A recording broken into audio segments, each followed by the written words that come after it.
Hello friends, अब start करते हैं एक्सरसाइज 11.2 का क्वेश्चन नंबर फर्स्ट। क्वेश्चन हमें दिया गया है कि एक टेबल का ऊपरी सतह एक समलंब आकार का है जिसकी समांतर भुजाएं 1 मीटर है, दूसरी भुजा 1.2 मीटर है और इन समांतर भुजाओं के मध्य दूरी 0.8 मीटर है।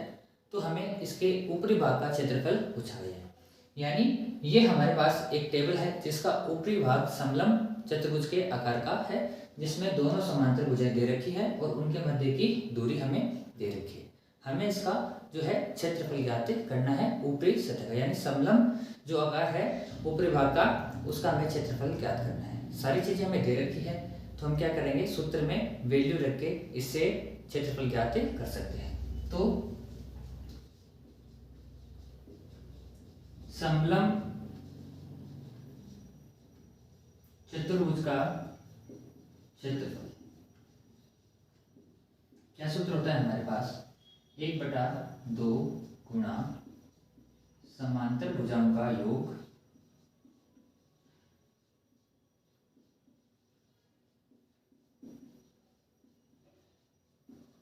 गुणा ऊंचाई कह दो या समांतर भुजाओं के बीच की दूरी। हमें दोनों समांतर भुजाएं दे रखी है 1/2 गुणा पहली समांतर भुजा 1 प्लस दूसरी भुजा 1.2 गुणा उनके बीच की दूरी। ये हमें डिस्टेंस दे रखी है 0.8 मीटर। 1/2 एक में 1.2 जोड़ेंगे तो आएगा 2.2 गुणा 0.8। ये 2 से कट जाएगा दोनों तो 1.1 आ जाएगा। 2.2 को क्या करेगा, पूरा पूरा विभाजित कर देगा, 1.1 आएगा। 1.1 को हमें गुणा करना है 0.8 से। एक बार पॉइंट को छोड़ देते हैं तो ये बना 11 और ये 8, तो 11 8 88। इसमें दशमलव के बाद में एक अंक है और इसमें भी दशमलव के बाद में एक अंक, तो हमें इधर से 2 अंकों के बाद में क्या लगाना है, दशमलव लगाना है। तो ये 0.88 मीटर स्क्वायर ये आ गया हमारे पास समलंब आकार के टेबल का क्षेत्रफल। अब चलते हैं क्वेश्चन नंबर 2 की तरफ। क्वेश्चन हमें क्या दिया गया है कि समलंब चतुर्भुज का क्षेत्रफल दिया गया है। इसमें ऊंचाई दी गई है, ऊंचाई का मतलब हो गया दोनों समांतर भुजाओं के मध्य की दूरी। एक समांतर भुजा दी गई है और दूसरी समांतर भुजा में पूछा है। स्टूडेंट्स, मैंने आपको पहले भी बताया है कि किसी भी जो है वैल्यू का मान दिया, मीन्स अगर क्षेत्रफल दिया हो, परिमाप दिया हो या आयतन दिया हो तो हम बराबर में उसका सूत्र रखते हैं। तो आइए इस क्वेश्चन को हम कैसे करेंगे। हमें दे रखा है समलंब चतुर्भुज का क्षेत्रफल, दूसरी भुजा हमें ज्ञात करनी है तो हम इसमें मान सकते हैं x सेंटीमीटर में है तो सेंटीमीटर इधर मान देंगे। हमें दे रखा है समलंब चतुर्भुज का क्षेत्रफल। ये जो समलंब चतुर्भुज का क्षेत्रफल है वो हमें दे रखा है 34 सेंटीमीटर स्क्वायर। हम जानते हैं किसी भी चीज की वैल्यू होती है तो बराबर में उसका सूत्र रख देते हैं, यानी ये हमारे पास कहां से आया था, इसके सूत्र से आया है। क्या सूत्र होता है, 1/2 गुणा समांतर भुजाओं का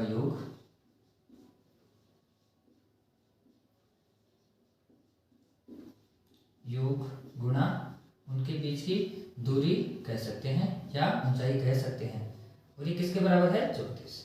यानी जो 34 सेंटीमीटर स्क्वायर है वह इस समलंब चतुर्भुज के क्षेत्रफल के सूत्र से आया है। तो इधर क्या करते हैं, वैल्यू रखते हैं 1/2 गुणा समांतर भुजाओं का योग। एक समांतर भुजा में कितनी दे रखी है, 10। दूसरी भुजा हमारे पास कितनी मानी हमने, x गुणा उनके बीच की दूरी हमें दे रखी है 4 सेंटीमीटर और ये बराबर किसके है, 34 के। 2 एकम 2 और 2 दूनी 4, तो हमारे पास आ जाएगा 10 + x गुणा में 2 बराबर 34। हमें चाहिए x की वैल्यू, गुणा में 2 है, इधर लाएंगे तो भाग में आ जाएगा 10 + x = 34/2। तो 10 + x की वैल्यू हमारे पास आ जाएगी 17। 34 में जब 2 का भाग दिया तो 17 आ जाएगा। हमें चाहिए x की वैल्यू, प्लस में 10 है, अब शांतन करके इधर लाएंगे तो आ जाएगा माइनस में, तो 17 - 10 यानी कितना आ जाता है, 7 सेंटीमीटर आ जाता है। तो हम कह सकते हैं कि अपने पास जो दूसरी समांतर भुजा अपने दूसरी समांतर भुजा है वह कितनी आ गई, 7 सेंटीमीटर आ गई है। बहुत ही बढ़िया क्वेश्चन है और बोर्ड में आया हुआ भी है, मॉडल पेपर में भी अक्सर ये क्वेश्चन देखा जाता है। तो इस क्वेश्चन की आप एकदम अच्छे से प्रैक्टिस कर लीजिए। क्वेश्चन नंबर 3 देखते हैं। क्वेश्चन 3 में हमें क्या दिया हुआ है, एक ABCD समलंब आकार का जो है एक खेत दिया हुआ है। इस खेत की बाड़ की लंबाई हमें दे रखी है 120 मीटर और इसमें हमें 3 भुजाएं दे रखी है, AD 40 मीटर, CD 17 मीटर और BC 48 मीटर हमें दे रखा है और इस खेत का हमें क्षेत्रफल पूछा है। स्टूडेंट्स, बाड़ की लंबाई से मतलब क्या है, यानी बाड़ की लंबाई किसी भी आकृति के परिमाप के बराबर होती है। तो हम कह सकते हैं कि इस समलंब चतुर्भुज के आकार का जो खेत है ABCD, इसके परिमाप का मान कितना हो जाएगा, 120 मीटर हो जाएगा। यानी परिमाप का मतलब चारों भुजाओं का योग। तो हम कह सकते हैं जो 120 मीटर है वह इस खेत की चारों भुजाओं के जो है योग के बराबर है। तो इसको हम कैसे करेंगे, देखो सभी भुजाओं का योग AB plus BC plus CD plus AD, सभी भुजाओं का योग यानी चारों भुजाओं का योग ही क्या कहलाएगा, इसका परिमाप। तो बाड़ की लंबाई वह इसके परिमाप के बराबर होगी। तो यानी चारों भुजाओं का जो योग है वो किसके बराबर हो जाएगा, 120 मीटर के। क्यों, क्योंकि बाड़ कहाँ लगेगी, चारों ओर। तो ये प्लस ये प्लस ये प्लस ये, चारों भुजाओं के योग के बराबर ही उसका परिमाप होता है और परिमाप के बराबर ही किसकी लंबाई होगी, बाड़ की लंबाई। अब हमें जो जो वैल्यू दे रखी है वो हम यहाँ पे रख देंगे। BC की वैल्यू हमारे पास है 48 प्लस CD हमें दे रखा है 17 मीटर प्लस AD हमें दे रखा है 40 मीटर और इन सभी का जो टोटल है वह है 120 मीटर। अब क्या करते हैं, हमें चाहिए AB की वैल्यू। क्यों चाहिए, क्योंकि हमें इस समलंब चतुर्भुज ABCD का जो खेत है उसका क्षेत्रफल ज्ञात करना है। क्या सूत्र होता है, समांतर भुजाओं का योग। तो दोनों समांतर भुजाएं हमें दे रखी है, उनके बीच की दूरी, देखो ये लंबवत दूरी है, यहाँ पे 90 डिग्री का कोण बनाया हुआ है, इसका मतलब ये हमारे पास क्या हो जाएगी, इनके बीच की दूरी। तो हमें AB इसलिए चाहिए और इस AB को निकालने के लिए यहाँ पे हमें क्या दे रखा है, इसका परिमाप दे रखा है। तो AB हमारे पास कैसे आएगा कि हम क्या करेंगे, पहले AB प्लस इन सभी को जोड़ देंगे। तो ये आ जाएगा 105, 48, 17 और 40 को जोड़ेंगे तो 105 आ जाएगा। अब हमें AB की वैल्यू चाहिए, तो 120 प्लस का 5 है, पक्षांतर करके इधर लाए तो आ जाएगा माइनस का 105। इससे हमारे पास AB की वैल्यू आ जाती है 15 मीटर। अब हम आसानी से क्या कर सकते हैं, इसे चतुर्भुज समलंब चतुर्भुज का जो है क्षेत्रफल ज्ञात कर सकते हैं। तो समलंब चतुर्भुज ABCD का क्षेत्रफल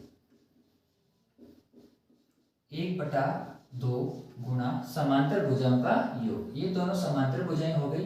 समांतर भुजाएं वे होती है जो एक दूसरे को कभी प्रतिच्छेद नहीं करती यानी नहीं काटती है।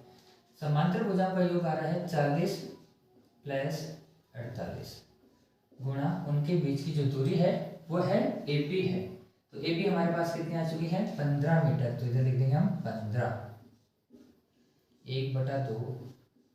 ये 15 से 2 नहीं कट रहा है, यानी 2 15 से नहीं कट रहा है, तो इन दोनों को जोड़ देंगे पहले। तो ये आ गया हमारे पास 88 गुणा 15, 2 के पारे से कट जाएगा, ये 44 बार। तो फाइनली हमारे पास आ जाता है 44 गुणा 15 और जब 44 को 15 से गुणा कर देंगे तो आ जाएगा 660 मीटर स्क्वायर।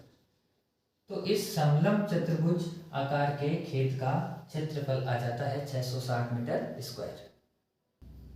क्वेश्चन नंबर 4, इसमें हमें एक चतुर्भुज दिया गया है जिसका एक विकर्ण AC है जो हमें दे रखा है 24 मीटर का। इस विकर्ण पर 2 शीर्षों से लंब डाले गए हैं, एक तो हो जाएगा DP, इसको नाम P दे देते हैं, और ये हो जाता है अपना M। तो एक विकर्ण AC पर 2 लंब DP और BM हमें दिए गए हैं, तो हमें इस चतुर्भुज का क्षेत्रफल ज्ञात करना है। डियर स्टूडेंट्स, इस क्वेश्चन को हम 2 मेथड से करेंगे। मेथड फर्स्ट है, उसमें हम क्या करेंगे, आप देख पा रहे हो कि ये जो AC विकर्ण है इस चतुर्भुज को दो त्रिभुजों में डिवाइड कर रहा है। पहला ये और दूसरा ऊपर वाला ये। पहला त्रिभुज हो जाएगा ABC, दूसरा त्रिभुज हो जाएगा ADC।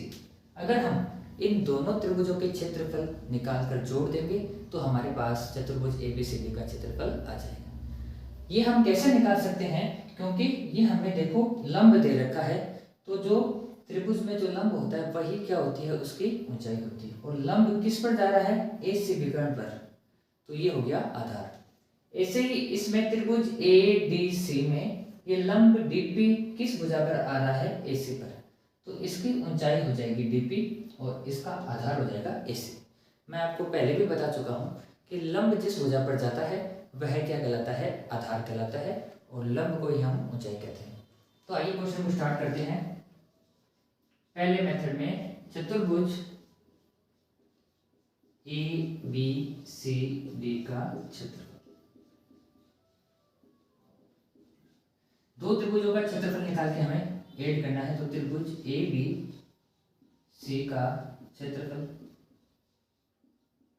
प्लस त्रिभुज ADC का क्षेत्रफल। त्रिभुज ABC का क्षेत्रफल, त्रिभुज का क्षेत्रफल क्या होता है, जिसमें ऊंचाई और आधार दिया होता है, तो उसके लिए हम सूत्र लगाते हैं 1/2 आधार गुना ऊंचाई। इस त्रिभुज के लिए ऊंचाई हो जाएगी इसकी BM, तो ये आ जाएगा 1/2 गुना आधार गुना ऊंचाई। तो ये ऊंचाई और आधार इसमें क्या है, AC, जो हमें कितना दे रखा है, 24 मीटर। देखो दोनों त्रिभुजों में आधार क्या आ रहा है, कॉमन आ रहा है। क्यों, क्योंकि इसमें भी लंब किस पे जा रहा है, AC पे, और इस त्रिभुज में भी लंब किस पे जा रहा है, AC पे। अब त्रिभुज ADC में लगाएंगे 1/2 आधार गुना ऊंचाई। आधार हो जाएगा इसका भी AC हमें दे रखा है 24 गुना ऊंचाई। इस त्रिभुज की कितनी है, DP, जो हमें दे रखी है 13 मीटर। बस हमें कुछ करना है, अब इसमें क्या करना पड़ेगा, इसको सॉल्व कर लेते हैं।